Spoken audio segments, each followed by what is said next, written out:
Assalamualaikum warahmatullahi wabarakatuh. Good morning, good afternoon, good evening, wherever you all are. With all protocols observed, I am Mustapha, architect from Kuala Lumpur, Malaysia, specializing in urban and settlement resilience. We'd like to welcome all to the Urban Thinkers Campus conducted between the city of Kuala Lumpur and city of Mannheim. So here we are going to have an hour of discussion and chat, and we are going to be represented by very eminent speakers and also discussants. First of all, I would like to explain the way that I'm going to conduct this so that we can ensure that there are actually ample time for discussion and also for question and answer. First, I will actually introduce the speakers, then I will have some form of status of the urban heat island or some notes so that people from outside of this circle could actually understand about it. So without further ado, the discussion from Kuala Lumpur Urban Heat from Ting City, Malaysia, Dr. Ceelia Leong. She will later be sending over the recorded version. And then from spokesperson of the local green deal from Mannheim, now it's represented by Johanna Kundasov and also Alexandra Idler. So that's from city of Mannheim. And the next one will be from the Institute of Climate Change, the National University of Malaysia, University of Kebangsaan Malaysia. It is now Dr. Rosita Holt. So I would like to give a status of climate change for a moment. So bear with me for a few minutes. So under this new urban agenda and also the last COP26 in Glasgow, urban heat island is one of the issues that is actually being taken into very seriously. So it found that local warming caused by the urban heat island effect significantly increases temperatures as well as economic losses in addition to global warming. In fact, the study estimated that the added effects of urban heat island warming could double the economic losses expected from human-caused climate. A review of research studies and data found that in the United States, the heat island effect results in daytime temperatures in urban areas about 1 to 7 degrees Fahrenheit higher than temperatures in outlying areas, and nighttime temperatures about 2 to 5 degrees Fahrenheit higher. Extreme heat events often affect our most vulnerable populations. First, trees, green roofs, and vegetation can help reduce urban heat island effects by shading building surfaces, deflecting shading radiation from the sun, and releasing moisture into the atmosphere. The practice of tree planting within and around cities is an excellent way of decreasing the urban heat island effect. Trees provide shade, absorb carbon dioxide, release oxygen, and fresh air, providing a cooling effect. Heat island contribute to higher daytime temperature, reduced nighttime cooling, and higher air pollution level. This in turn contribute to heat-related deaths and heat-related illnesses, such as general discomfort, respiratory difficulties, heat cramps, heat exhaustion, and non-fatal heat stroke. An urban heat island, or UHI as they normally known, is a metropolitan area which is significantly warmer than its surrounding. The main causes are changes in land surfaces by urban development, along with waste heat generated by energy use.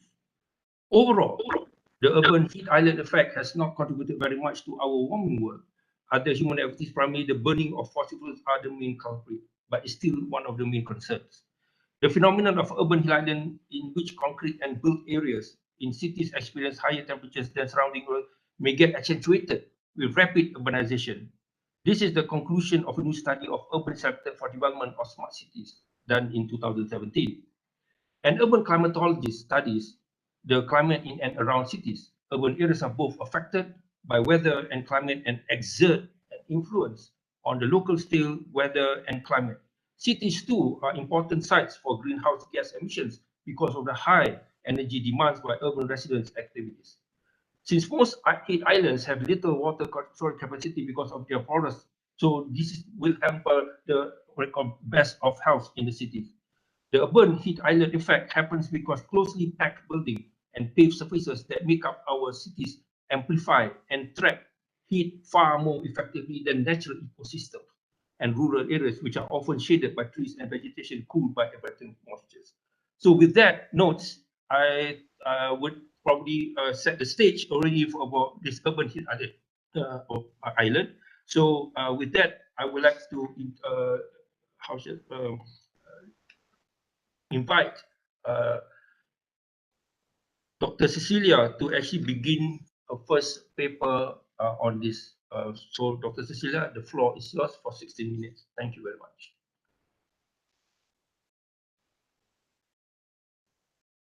Everyone, hi, I'm Ceelia from Think City, and will be presenting on challenges and lessons learned for managing urban heat stress in Kuala Lumpur. First, I will slightly introduce about Think City. Think City is an urban impact organization that's dedicated to making cities more people-friendly, resilient, and livable. We are a subsidiary of the strategic investment arm, Khazanah, and we are 12 years old. Our approach, a few pointers, is that we are think and do tank that operate on a vast range of scales, from a small project implementation to even a territorial planning and strategic planning. Our work is, we are an evidence-based organization, so we look at, how do we discover about an area, community, we ideate our ideas and solutions, and then we prototype them, we implement, and then we'll replicate. And most important of all, we are a neutral platform between public, private, and the community.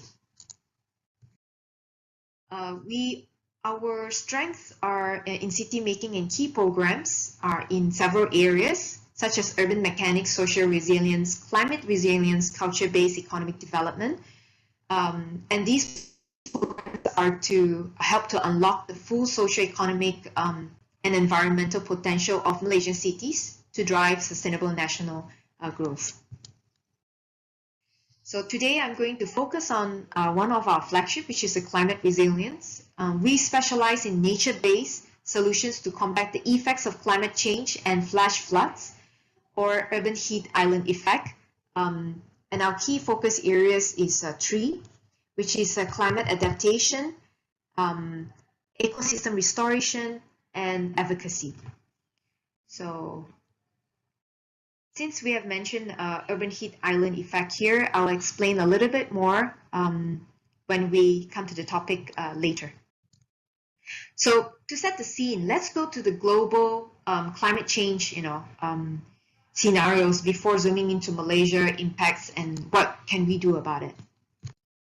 So as we know, there are various global impact change, for example, that's happening. Loss of sea ice, extreme flooding, sea level rise, intense heat waves, and so forth that is happening throughout the world. There is a severe increase of temperature over time and globally, and this has a compounding effect.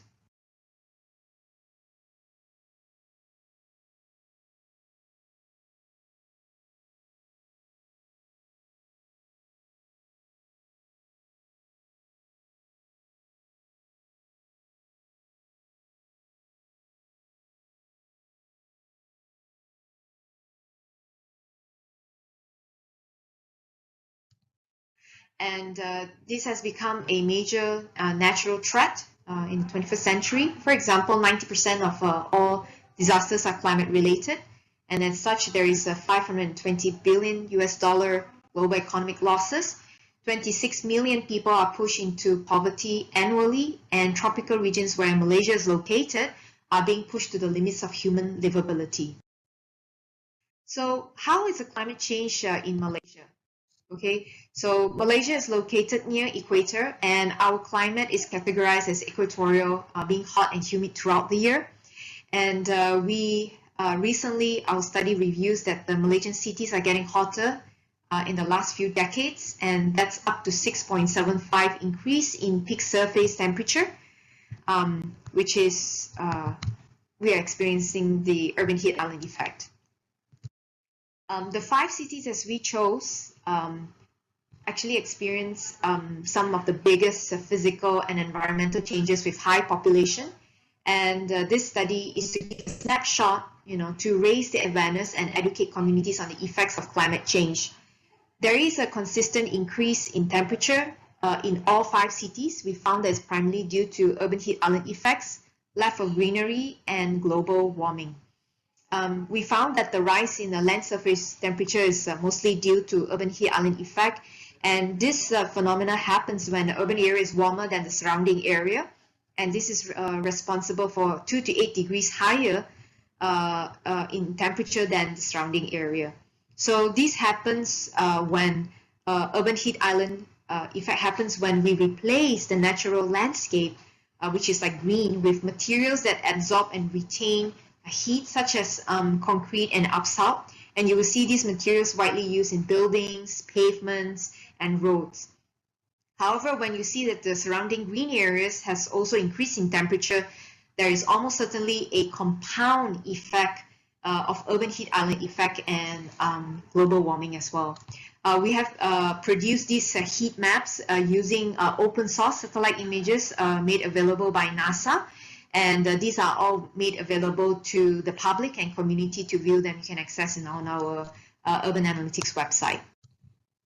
So this is a very nice illustration following our publication of our materials study that the South China Morning Post actually drew this urban heat island effect in our concrete jungle between the Twin Towers and so forth. So first I'm going to start with Ipoh to give you a comparison with the city that experienced the highest increase in temperature, and then coming down to Kuala Lumpur. So Ipoh is a city valley located between mountains range. It's a very nicely positioned, interesting city, but it has seen an increase of 6.75 degrees, and the maximum temperature range has increased over 245%. These review extreme change in the urban or built and ecological environment, where the green areas are being replaced by urbanization and industrialization. This is another city, is Johor Bahru, is located near Singapore. It's a coastal city. It has also increased by 6.7 degrees. There is an increased built environment. There's gentrification and increase of number of heavy steels industries. The next city is actually Georgetown. It's a World Heritage Site located in Penang Island. It's a coastal city. It has also seen an increase of 6.37 degrees, and this is due to increased concentration of human activities since the inscription of World Heritage status, and it has proven to be susceptible to impacts of climate change, such as flood and heat as well. Mount Lepas is another part in Penang Island, where the international airport is located, as you can see from this airstrip.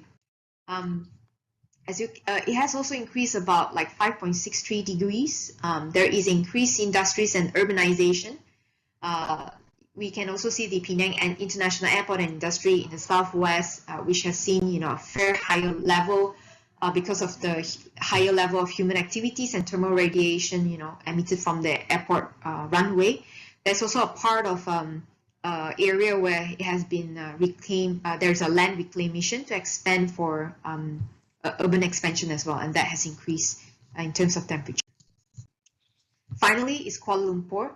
Kuala Lumpur is the capital of Malaysia. We have about 1.7 million population in this area, and has seen a fair amount of growth. We have analyzed the Kuala Lumpur city center, which is at the core, the historic core of the town, and we have seen an increase of 1.64 degrees. And this is a surprising findings that we did not expect. There is an increase of a built environment, and however, compared to other Malaysian cities, Kuala Lumpur city center actually demonstrated effective use of domestic gardens, parks, and woodlands, which has reduced the city's heat and urban heat island effect. We can see botanical garden. There is Taman Tugu. There is Bukit Nanas, which is now called as a KL Forest Eco Park, and some green areas around the Twin Tower. However, as you expand to Greater KL, there are much more urban expansion and built-up area. I believe the urban heat island effect will be different. So this is only to the Kuala Lumpur city center.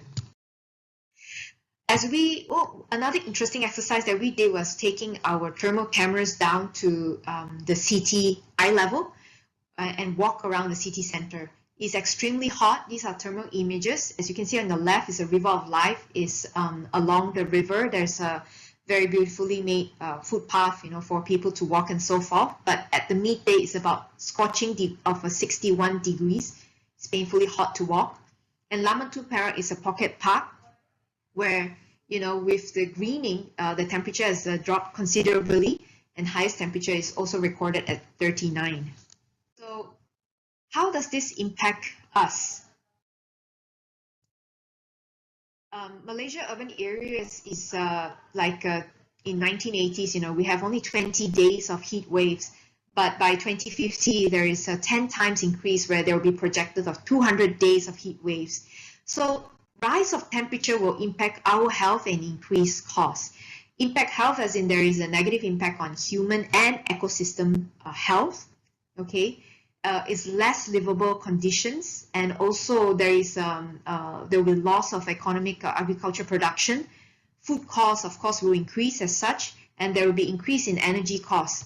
With such heat climate, I think naturally we'll use a lot of air cons to cool ourselves, and that will increase the energy costs as well. There is a big economic impact as well, especially for the countries near equator, will increase the most dramatic fall in GDP for climate change, and this has been published. For example, in the case of Malaysia, in medium term by 2040, we'll experience about 3% decline on GDP, and 6%, and then in long term by 2100, we will have an impact of a 12% decline, which is quite astounding.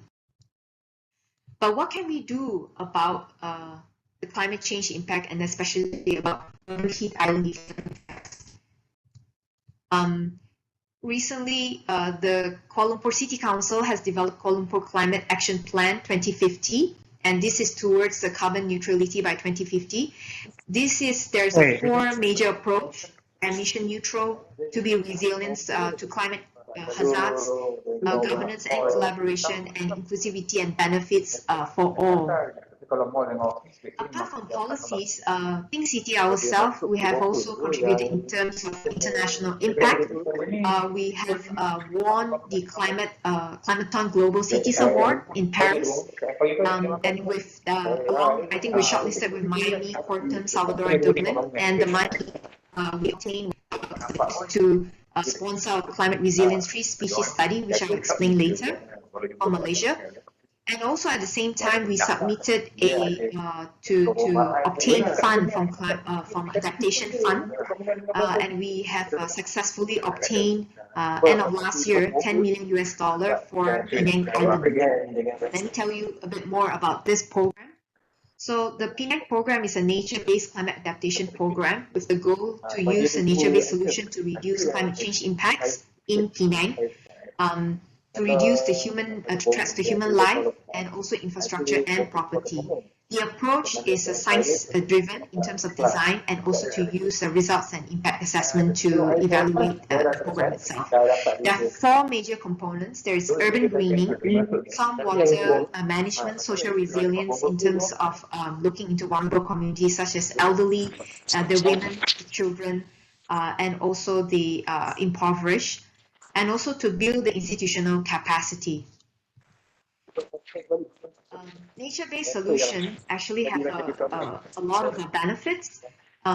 Using shading, green spaces with water surfaces, evapotranspiration, you enhance the wind flows, and with all these elements put together, you'll be able to reduce the temperatures to 2 to 8 degrees. Which is combating the urban heat island effects. And on the right here is another strategy is to reduce the effect of flooding using sponge cities is another nature-based solution as well. And to reduce the urban heat island effects, we can introduce green elements that overall help to reduce this effect. You can use a combination of tree-lined street trees, pocket parks, greening car parks, and also urban agriculture, and so greening the built structures. We are combining all these approaches into our program.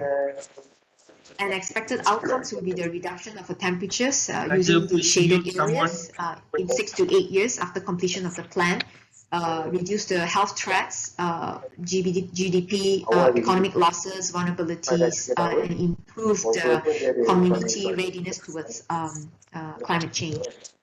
Also, last but not least, we have conducted climate street trees species study for Malaysia. Bear in mind that not all, although we go into urban greening, not all street trees will be able to survive against the extreme heat. So it's important to find species that can adapt and suited to this climate in time to come. So we've looked at 200 species, looking at 38 criteria, and with 7 experts. And this will be shared and introduced to the entire country. We collaborated with the Ministry of Environment on this stuff. Thank you very much for listening. I hope you have gotten much from this, and I look forward to the discussion. Thank you.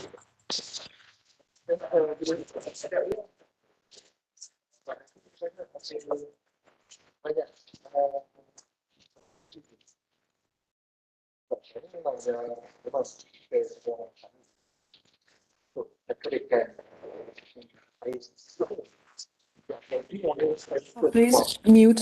You're muted. Okay. Thank you very much, Dr. Ceelia, for the plethora of 5 cities in Malaysia.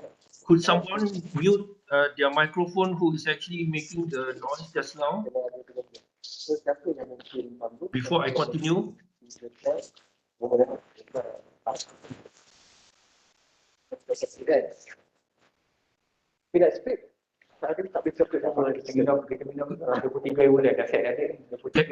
Can someone please mute first before I move on?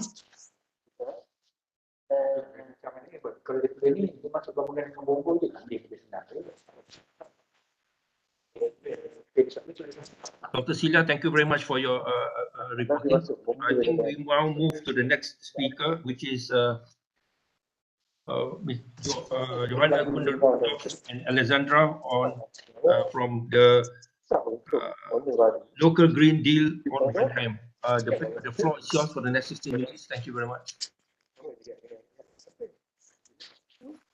Mustapha, as well. Let me share my screen. This is a bit disturbing in the background.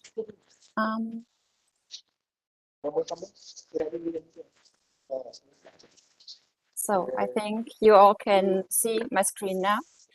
Good morning and also good afternoon from our side. My name is Johanna Kunzendorf. My colleague Alexandra and I will now present you how Mannheim manages urban heat stress. We are both working for City of Mannheim in the Climate Strategy Office, and we are both climate adaptation officers. I will start and Alexandra will later take over. So our general topic today is heat stress in the city and what are the key challenges Mannheim is facing when it comes to heat. Let me show you some snapshots of newspapers from the last years. I think also without speaking German, it becomes clear that the headlines are quite alarming. For example, we are sweating for Mannheim. The heat beats all records, almost 40 degrees. Or pollen in the air earlier in the year again. But also forests and plants on the field, they are suffering. More heat, less rain stresses the environment as well. So climate change has arrived here in Mannheim, and we are all experiencing its impact. The biggest challenge to meet from climate impacts on the city are heat waves, heavy rain, and also storms. Our city, the city of Mannheim, is located in one of the warmest regions here in Germany, with around 1,700 hours of sunshine each year, which is actually quite nice. But projections forecast an average temperature increase of about 2 degrees up to the middle of the century, and even 3 to 4.8 degrees, depending on the projections, up to the end of the century. So that means extreme weather events will continue to grow. And these projections also encounter a city which is densely populated and which has a high degree of ceiling, especially in the inner city. And related to heat, we are expecting more and longer heat waves with temperatures around 40, even more than 40 degrees, and not only for some single days, but for a longer period. But Mannheim is aware of these preconditions and has therefore taken action in several directions. And for example, and as Dr. Peter Kurz already highlighted this morning in the inaugural session, Mannheim has granted climate and climate change as one of its strategic goals in the mission statement Mannheim 2030. Let me read it out again. Mannheim is a climate-friendly, in perspective, climate-neutral and resilient city that is a model for environmentally friendly life and action.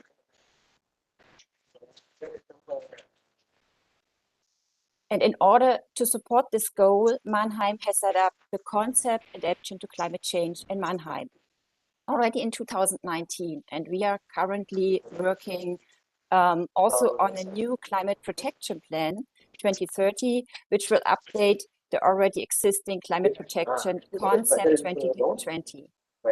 We have heard about this also this morning or before in the inaugural session. But let's have a closer look to our concept Adaptation to Climate Change in Mannheim, which we are currently implementing. This concept is the city's answer to the climate change projection, which I have already mentioned. It was set up in a broad participation process by the city administration, the civil society, and many other stakeholders. And the concept defines over 70 measures, and it has a long-term perspective. All measures contribute finally to master all the challenges of climate change for the city, for its population, its economy, its infrastructure, and its nature. And what is important to say is that the implementation of this concept is an interdisciplinary task for us. Almost all departments of the city of Mannheim, but as well as other stakeholders, are involved. For example, let me just give you some examples. City Development Department, Department for Urban Space and Environment, Health Department, Urban Drainage Department, Economic Promotion, and many others. And our unit, this Climate Strategy Office, is the coordination or the coordinative unit for this concept. And some of the exemplary measures that I have highlighted here on this slide are the Heat Action Plan, the Urban Climate Analysis, Heavy Rain Risk Management, or a promotion program greening. And as the Heat Action Plan and especially also the Urban Climate Analysis are two of the measures to address urban heat stress, my colleague Alexandra will now continue and give you an overview of these two instruments. Yeah, thank you, Johanna, for this introduction, and welcome everyone from my side. I still hear this background noise, but I think I will just continue. So, as mentioned, I'm also part of the Climate Strategy Office, and I would just link to what Johanna mentioned and highlight briefly the Heat Action Plan and the Urban Climate Analysis. So, the first example you see here is how we address heat stress with the help of our Heat Action Plan, which was officially approved by the City Council in October the last year. So it's completely fresh and full of important aspects. With the help of this Heat Action Plan, we are one of Germany's pilot cities since heat stress and heat adaptation is no mandatory municipal task yet. We aim at heat prevention, heat protection, and heat adaptation, whereby we set a special focus, and that was also mentioned before in the other sessions and speakers mentioned it. We focus on especially vulnerable people and helpless groups which include individuals, let's say, who cannot protect themselves during heat waves. So the overall aim is to be able to decrease heat-associated diseases and deaths and increase human well-being on a long-term scale. We further aim to increase awareness and increase resilience against heat also among the general population.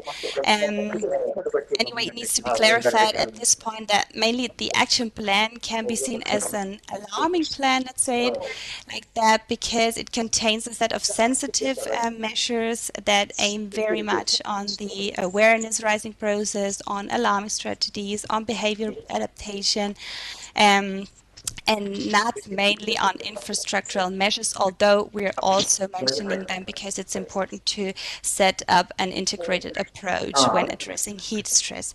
I will just link to some of the results of the urban climate analysis and explain how they're interconnected. So the next slide, please. Yeah, the second example is the urban climate analysis of 2020 that was also improved in October last year and examines Mannheim's climate.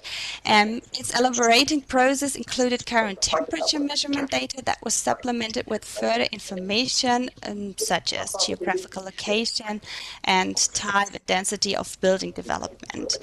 On this basis, a computer-based urban climate model was created for Mannheim, and in complex calculations and high-performance computers determine the current urban climate and make climate forecasts for the future. This is completely open source and available to everyone.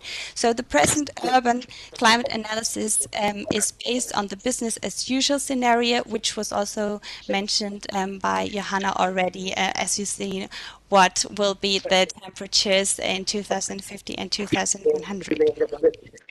I would like to emphasize that the urban climate analysis was conducted under the lead management of the Department for Geoinformation and Urban Development. Anyways, our departments are extremely linked to each other, so we benefit all from this newly released analysis and results. And what you see here is the planning reference map that combines data from day and night measures and provides the basis for future-oriented planning in Mannheim. It's divided up into compensatory and impact areas, which I will explain quickly on the following slide.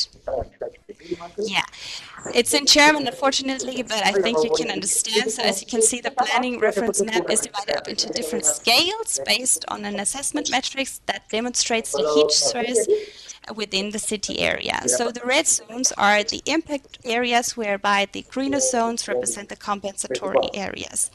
And as also mentioned, you see like the surroundings are greener than the inner city parts.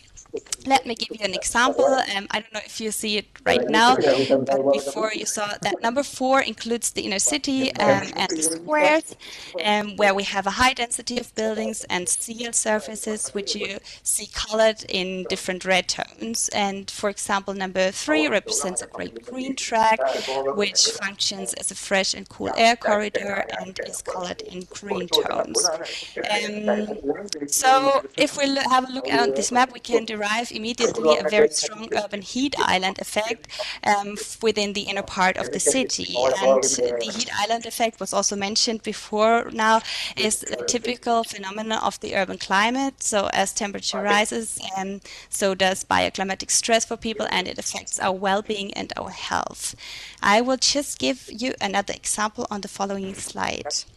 So how do we interconnect these two examples, the heat action plan and the climate analysis? We have just a look on these two maps. On the left, you see a map that was elaborated for the heat action plan. That's a heat map. And it shows the intersection of temperature at 10 p.m. with the location of facilities for vulnerable people. Let's say hospitals, healthcare centers, retirement homes for elder people, or daycare centers.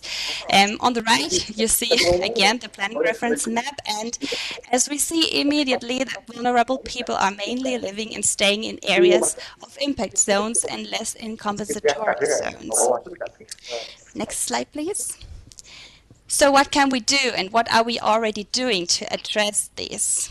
I just picked up some examples. We have a lot of examples, but just to mention a few that are already undertaken and part of the climate adaptation strategy, of the heat action plan, as well as the climate analysis measurement set.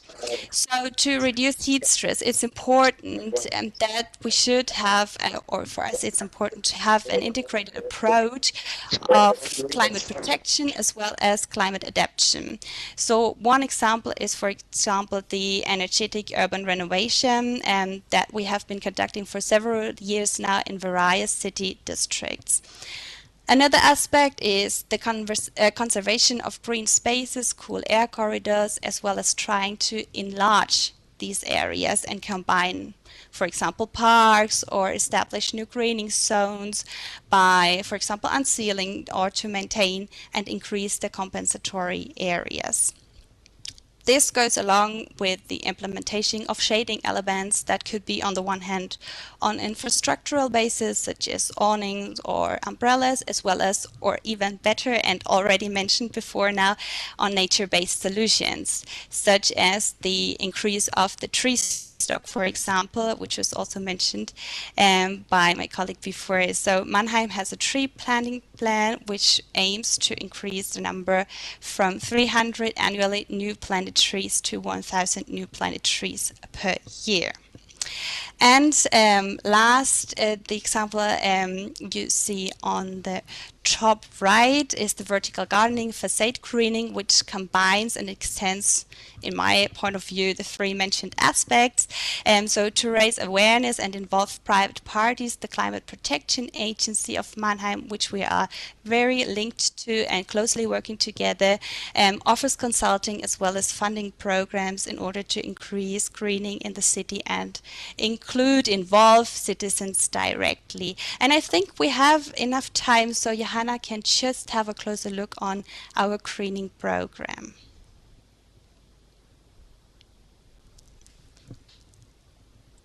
Okay, thank you, Alexandra. So let me present you our promotion program, Greening Roofs, Facades, and Unsealed Areas.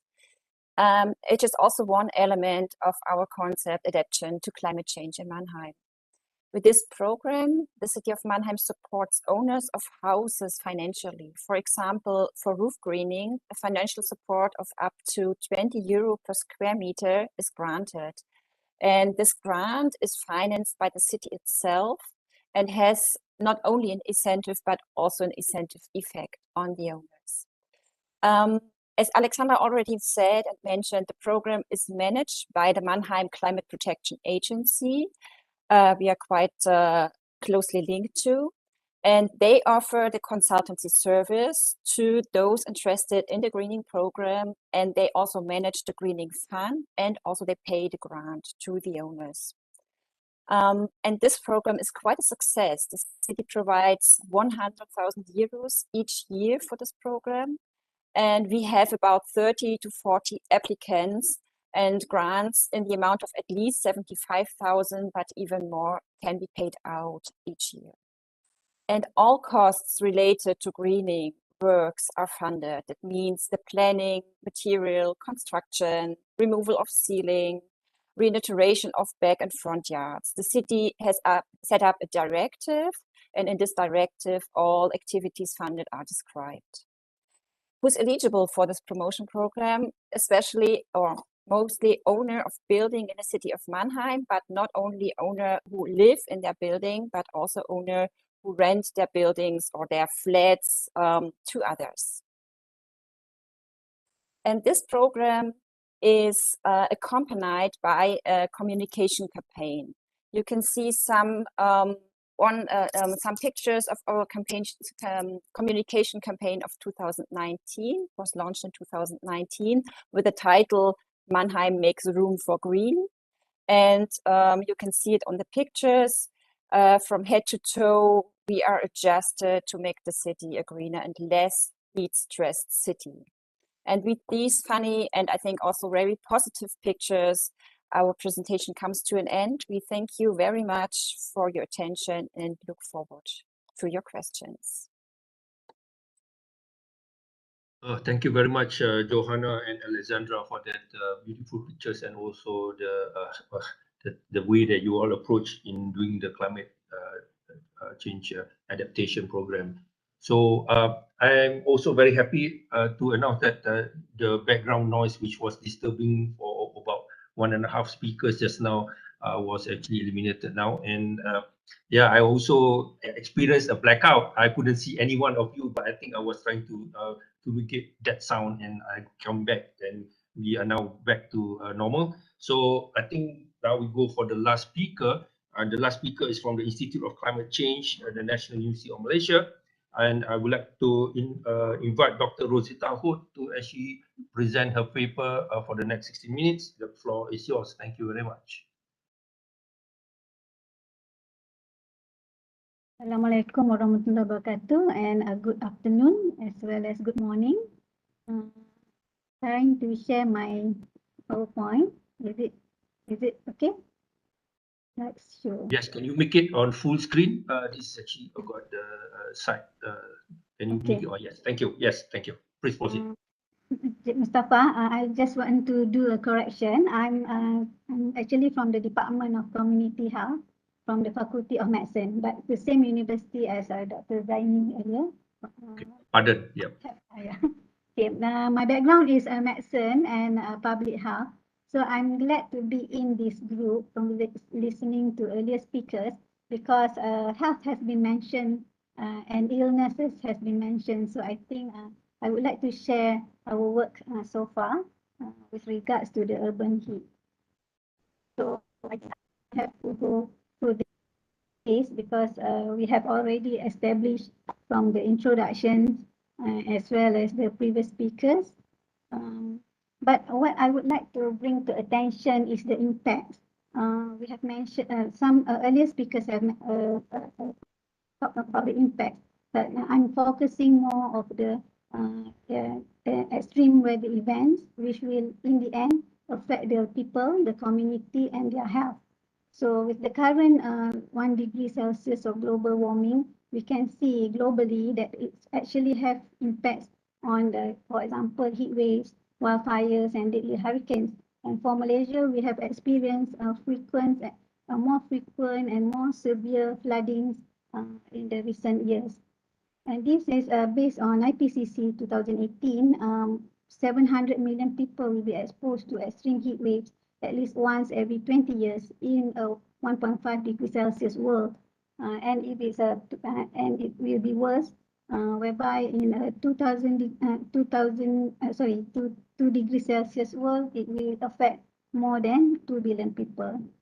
So the number is worrying for me as a medical person and a public health advocate, because I see our part is as a downstream. So whatever happened in the planning or upstream will affect us. But having said that, we have to be prepared. So looking at this diagram from the World Meteorological Organization on the health part, death have reported death globally, as well as a high number of morbidity. And I would like to bring attention in this picture on the impact on the human health in the events of extreme weather events, sickness, injuries, and death from the heat wave, flooding, storm surges, landslides. So when we talk about human health, there are several groups that are of concern. So for example, a person with disabilities, with pre-existing or chronic medical conditions such as chronic diabetes, chronic with cardiovascular and respiratory diseases. And also people, I think previous speakers have also mentioned the low income groups, whereby they are more less adaptive they are at higher risk in the event of this heat stress or urban heat island conditions. And also some occupational groups whereby their work make them exposed for long hours in the hot temperature, For example, in Malaysia, maybe the farmers, the construction builders, even the policemen who are manning the traffic, they will be exposed during their shifts in the outdoor ambient temperature. And also, just now, I think Dr. Ceelia mentioned the children and also elderly people more than 65 years old and pregnant women, and also lactating mothers. These are people who are especially vulnerable in the event of heat waves. This is, I think this is from the Malaysian Meteorological Department. We have a few bouts of heat waves this time is in 2019. In Malaysia, heat wave is considered when the temperature exceed the daily maximum temperature exceed 37 degrees Celsius for 3 consecutive days. So if you can see from the map, this is the peninsular part of Malaysia, and this is the Borneo part, Sabah and Sarawak. So with inland part of the peninsula Malaysia, you can see this yellow areas where there are a level 1 alert. I will discuss on the level of alertness later. So heat stress is one of the consequences of climate change in urban areas, and urban populations living in high density areas are more likely to experience distress. With regards to impact on health, we are very concerned about the heat-related illnesses, and if it's not taken seriously or early intervention to be done, it will increase the mortality. So what is heat-related illness? It is a group of disorder ranging from minor presentations, for example, heat edema, prickly heat syncope, heat cramps, and heat exhaustion, to the major presentation where it is more serious, which is heat stroke. A study in other country, a study showed that heat waves can kill thousands of people every year across the world. And I think we had recorded events of heat waves occurring in Europe and Russia, which ended in excess in mortality and morbidity. So in view of this impact on the health, so many researchers have tried to conduct studies to understand the vulnerability factors among the population. So I think I will go to the next slide. These are the vulnerability factors. For example, elderly. We are concerned about the elderly people aging 65 years and above. So Malaysia is in the process of aging population. Changes. We are concerned with the elderly because there will be changes in their body thermoregulation. They are not so adaptive as a normal adult to deal with the increasing ambient heat. Therefore, it will affect their health status, and also they have a reduced physical ability, so they will be quite static, and this it will worsen the condition.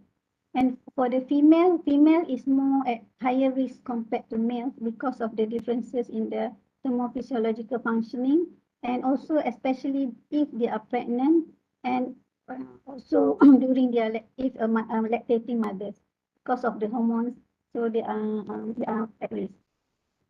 And also people with chronic medical illness because they have reduced thermoregulatory ability. People using a certain medication because this medication can interact with our normal body physiological response during the heat, and can affect also hydration status. Because for example, people using diuretics for a congestive heart failure, we want to reduce the fluids in their body, but if they take this medicine during heat wave, so they will become dehydrated. And then being confined to bed, poor health status, reduced mobility, and they have high dependency level. Another important vulnerable factor is the socio-economic. So I think Dr. Ceelia Leong just now mentioned also on the GDP. So this is a low economic status, poverty, low income, low education level. So they have higher underlying prevalence of chronic diseases, as well as less well-heated and cooled homes. Lack of access to air conditioning or fans at home. So they are exposed for prolonged duration to high temperature, and this can contribute to the morbidity and mortality. And for the just now, I also mentioned earlier, people doing outdoor jobs, so they are exposed to the high temperature for a long duration. For Malaysia, we have guideline under the for Ministry of Health. This is a clinical guidelines on management of heat-related illness in the health clinic and emergency. I think for this guideline, it's more during when people are having the end spectrum of the severe disease. They are already in collapse, unconscious situation. So this is but because I'm from public health, I'm more concerned with the prevention part before they even start to have all the heat exhaustion, heat things that just now. So what to do before that? So when I am currently involved with one study. When we started the study, there was no proper guideline. But happy to say that last year, this is fresh from oven also. Last year, Ministry of Health published heat-related illness guidelines. So they has alerted all the government clinics to be when patient coming in during the high temperature heat wave, when the temperature is high, so be more alert of patients who might be actually having but misdiagnosed or underdiagnosed. And then we have another guideline, this one under Department of Occupation, heat stress management specific for the people at workplace. You can see from the picture here is for the for example, construction workers. Okay, this is prepared table prepared by Department of Environment, National Heat Wave Action Plan Technical Committee. So they have this alert level when what they define as heat stress. For example, if level 1 is alert level 35 to 33 degrees and the ambient temperature is 35 to 37 degrees Celsius for 3 consecutive days. Level 2, 37 to 40, and level 3 is considered as emergency, whereby the temperature is 40 degrees Celsius for 3 consecutive days. But for health, we want to have something more detailed. So this is under the just now I showed the 2021 action plan. So they make it as a guide for people in the public health sector, for the service who are delivering the health services. So for level 1, they have this health advisory via press statement, mass media or social media to alert the community that we are having the heat wave currently. And also identify for people coming to the clinics or in schools, identify vulnerable groups, elderly, children, and people with chronic illnesses. And so for this is basically for Ministry of Health actions. So for level 2 they will open the operations room to monitor more closely and also work with other stakeholders, for example, Ministry of Education with regards to school activities. Because maybe during heat wave, the physical activity classes where the children play soccer or football in the field need to be reduced and they have indoor games, things like that. So for level 3 is considered as emergency, whereby for Malaysia, there is a National Disaster Management Agency. They will take over to coordinate all the various ministry or stakeholders on what's the plan of action. So based from our study, which is still ongoing, we have from our literature we see that few countries have established a health-based warning system whereby a system that can project the exposure and identify vulnerable groups for early warning system. So for Malaysia, with regard to health, we do not have that yet because we don't have a really well-established database with regard to heat stress and heat-related illness. But we are, because of the ongoing study, we are hoping that by the end of study, we can help Ministry of Health to establish this warning system based on health. Because other ministry, they might have the warning system. For example, Ministry of Agriculture, based on the water, temperature, and all that, they have this warning for what are the activities. But for health per se, we do not have yet. So and also, I think Dr. Ceelia also mentioned about the advocacy for the community. So yes, from our study also we think that there is a research gap. Gap in knowledge or awareness or community awareness on heat stress and impact on health. Because generally they will think, oh, Malaysia is a hot tropical country, so we won't have heat stress. But I think based on projection of the temperature, it won't be true. And then based on previous, I think the presentation from our German colleagues, Southeast Asia is the vulnerable area. So we have, but our general population are not aware of that. So we need to educate them and make them aware so that they can take early intervention to protect themselves. So I think as a conclusion from the public health perspective, we still need to strengthen and improve on the health education and community awareness regarding heat stress and the heat-related illnesses. And then once we establish them, we can further plan for the adaptation measures, which I think really needs to be locally suited because different region, different areas will perhaps require different intervention. With that, thank you very much. Thank you very much, Dr. Rosita, for that enlightenment about the health in relation to urban heat island effect. So now I would like to go to the session of discussion for about 10 minutes. And before I go to the public question, I have here Dr. Ceelia, and I have here Dr. Rosita, and I have here Johanna, and also I have here Alexandra. So I have, how shall I say, a question here. Seems that urban heat island tends to be about temperature, and I think in Malaysia the temperature seems to be a little bit stable in the sense that it is 35 degrees, and when you increase it may be up to 38 degrees. But I am very concerned, especially in Germany where Mannheim is, when you have actually during summer, the temperatures can reach somewhere around 50 if I'm not mistaken. So from how shall I say, temperature as low as 18, you come up to 50, and I think that's actually some form of accommodation of health.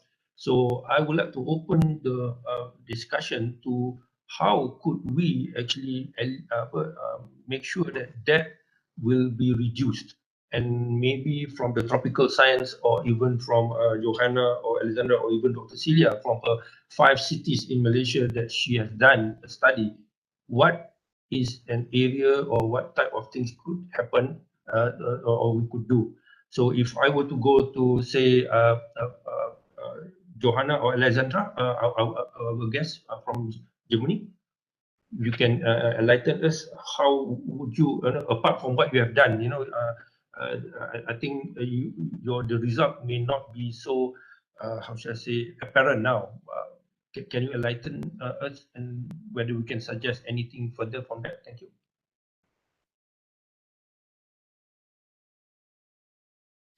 Well, I will just take the initiative, but I will just let it open to a discussion. Well, the first thing, and that was the last thing that Rosita said, was that there is no health warning system. And I think that's a very important point she just mentioned, because such a system, let's say a health warning system, we don't call it health warning system, but we have from the German Weather Service, we get announcements when the heat wave is starting, or when there are days to be expected very hot, and you can just set your private, also your personal alert to it. So it can be for the department, it can be on a local set for the city, and you will get a notification then. And so what we are trying now is to take this basis and take this alert and just put it into a health alert as well. And I think that's a very important point, and I see some parallels here to Malaysia, although the circumstances are completely different, as you just mentioned, as it's more stably hot in Malaysia. But I think that's just crucial and for Mannheim as well. So how to address and get direct alerts, and see what kind of cascades do we need then. So it starts with an alert, with a notification, but what are the next steps then to address directly the people? Thank you. Celia, if you can. Oh, Maybe- sorry, Johanna. Yeah, okay. I would just complete or just add that I think it might be also too late to start this alert system, or we have this alert system in a case of a heat wave. But what we are about to do, and what I think is also important, is already to think about now, as we are in winter time, about the next coming heat waves from, let's say, June to August. So we will now start and try to communicate the problem of the heat wave, and try to establish a communication campaign, especially for the vulnerable groups, and to prepare them for the next heat wave, that they are already now aware, and that they know what they can do in case of an event of a heat wave. I think this is also quite important aspect, just to prepare itself or themselves for in case of a heat wave. Yeah. Thank you, Johanna. Anyone else? Celia, please, if you have any pointers. Thank you, Mustapha. It's good to be here. In terms of the question on heat, I think in addition to warning system, it's also whether the public understand what is a threat, because it's always hot in Malaysia, so you think it's part of the climate, but over time, climate change is not an increase of annual, but over long time, the increase of temperature has impact on people. So in this part of the world, high temperature combined with high humidity will lead to heat stress. So the high humidity here is a tough part, especially the most exposed communities will be outdoor workers, the homeless, women and children, and elderly, as aging nation is aging. So it's important to educate ourselves, and we have to adapt. Yeah, very true, Celia. Dr. Celia. I think I'll go to the public questions. There are actually quite interesting questions here for you all to take a look and to counter and answer. Okay, first question is from Hubel Christian. What experiences you have about correlation of heat and road surface within the asphalt, and what do you do about it? Solution. In cities you have got this asphalt, so how do you tackle that, especially in Mannheim? I think.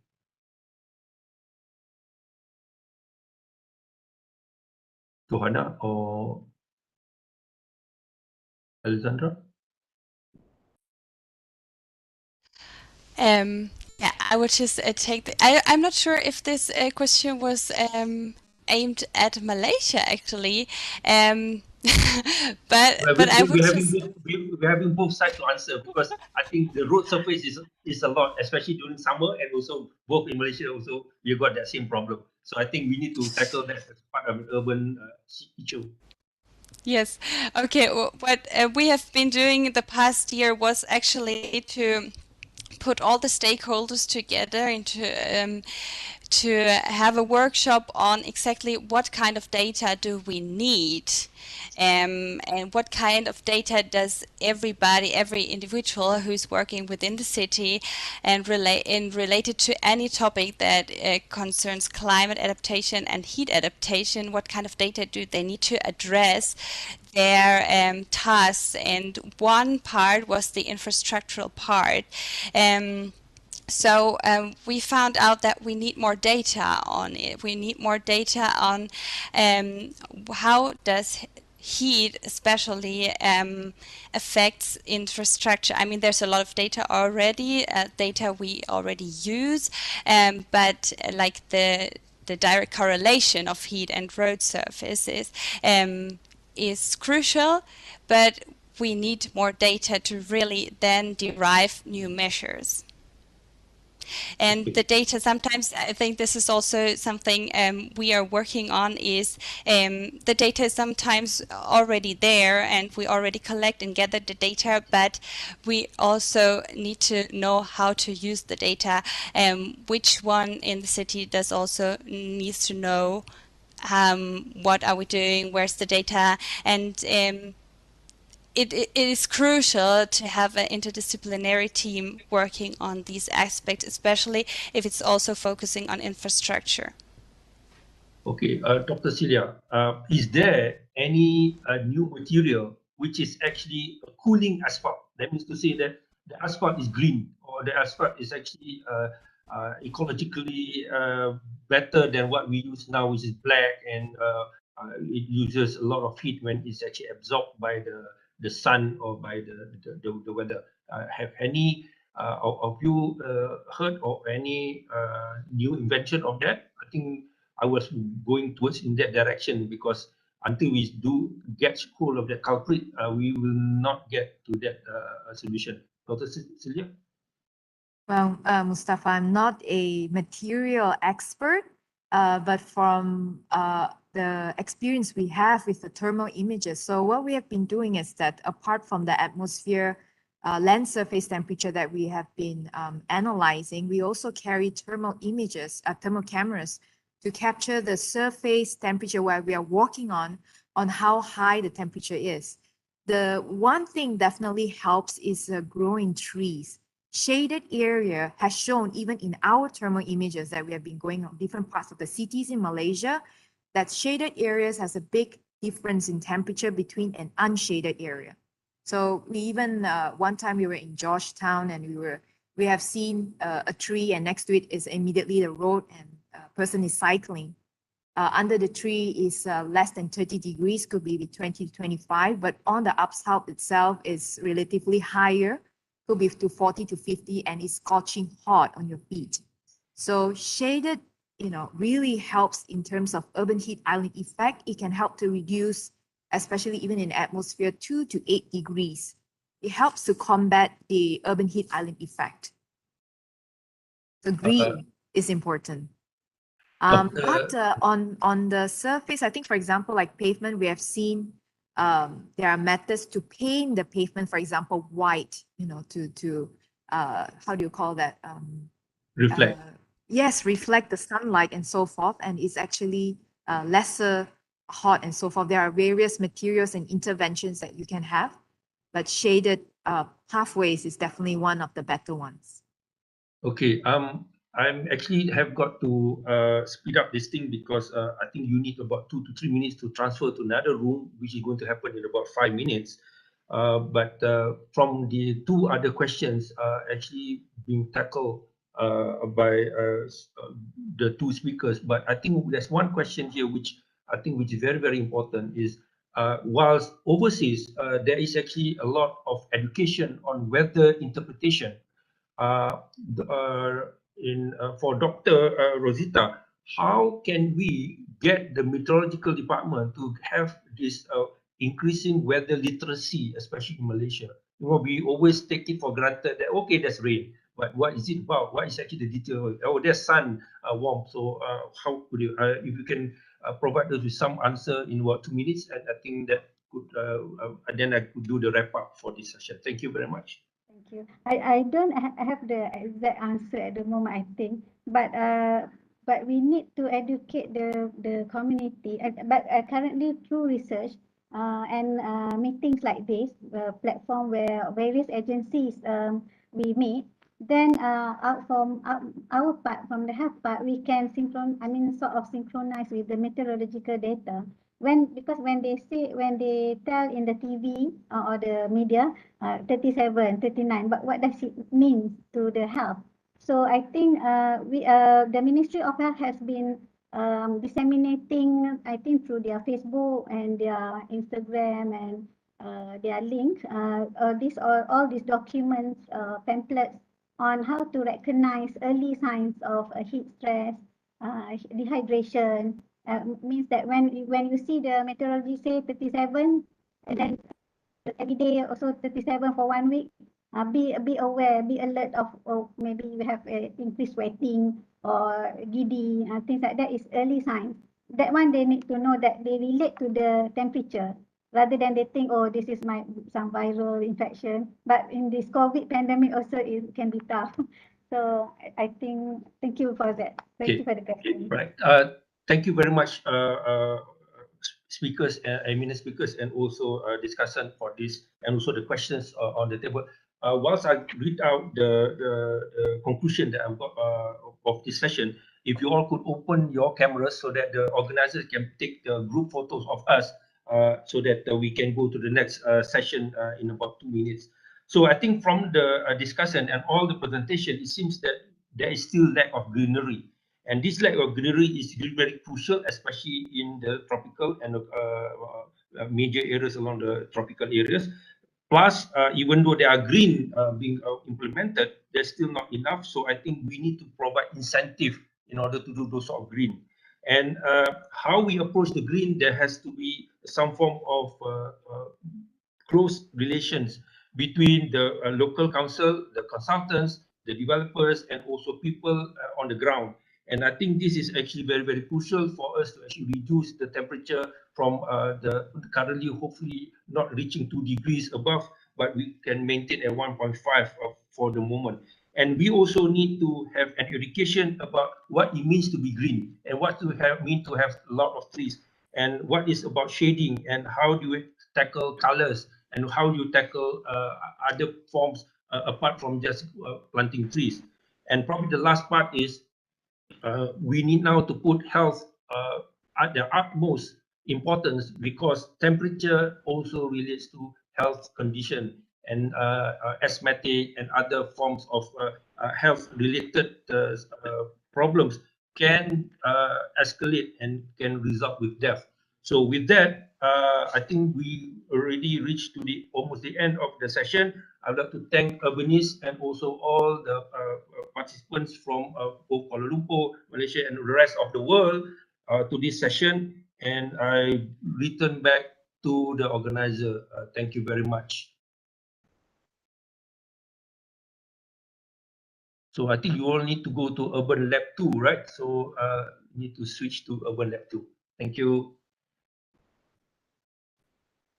Bye.